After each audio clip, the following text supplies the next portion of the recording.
You are aware that in the realm of senior secondary education, and some of the items you have discussed are contained in the Prudential Working Party report, which we will officially and formally hand over to His Excellency the President by next week and the latest the week coming.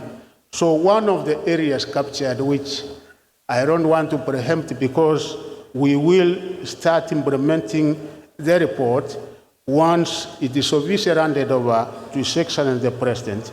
But in the system, you know there are three distinct pathways for our runners. One such pathway is arts, sports, science, and sports science. The other pathway will be on social sciences and humanities. The other one is on STEM, science, technology, engineering, and mathematics. These pathways will allow our students to choose a field that aligns with their interests and aspirations, providing them with specialized skills and knowledge. In this regard, you as principals and the boards of management in each of your schools needs to prepare early for the pathways that will be offered in your institutions within the next 2 years. Let us equip our schools with the necessary tools so that our students can excel in their chosen fields and open doors to a world of possibilities. His Excellency the President, Dr. William Samoei Ruto, has laid down a framework for the revitalization of the education sector of our country, and is always making our runners the first priority in his leadership. The President appointed the Prudential Working Party, which has extensively engaged with the public to consolidate their views on the desired education reforms, and it is our conviction that the findings will galvanize a new lifeline to the education reforms and the ever-evolving education sector. Indeed, what I want to promise you is that the Kenya Kwanza administration has a vision. The Kenya Kwanza administration has an agenda for this country on mothers' education. The Kenya Kwanza administration, one thing, if you have not seen that you will be able to see, is support for us to ensure that we pursue the agenda and the vision. And ladies and gentlemen, as you know, we are interconnected as a sector. We have basic, which indeed forms the very foundation, and unless we get it right from that basic as a foundation, then we cannot be able to get it right in our universities and also in our TVET institutions. And I thank you for the contribution that you made as the Prudential Working Party was moving around this country, gathering views from Kenyans, and particularly you as the main stakeholders.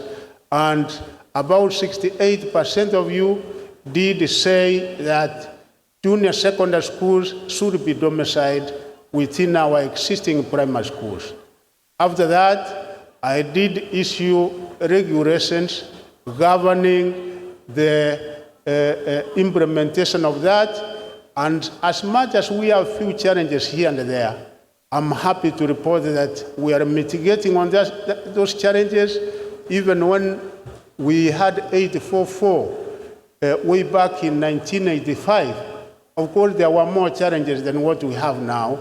And I'm sure that with the engagements we are having, particularly in the establishment of infrastructural facilities such as laboratories, which we are engaging with World Bank, we might provide 40%, and also we have had an engagement with members of parliament through their CDF, such that they will be able to provide the rest. Teacher capacity, Teacher Service Commission, we are working as a team, and I'm sure we are also mitigating on that particular area, because progressively, yes, we know there is a problem not only in junior secondary, but even in senior secondary, but progressively, I think we had determined as a Kenya Kwanza government that all shall be well.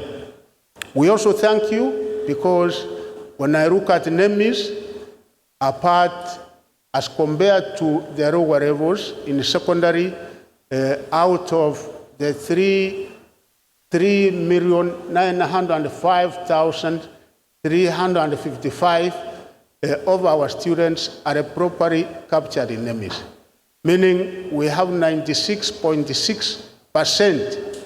The percentage that we don't have captured in NEMIS is minimal, but even that minimum figure, we still continue requesting that those who are not captured in the NEMIS should be captured, because it is through NEMIS that we are able to issue capitation. And once we don't have the proper data, then it will also give a problem. And going forward, we are also coming to biometric system where we will not be requiring birth certificates as we have been requiring.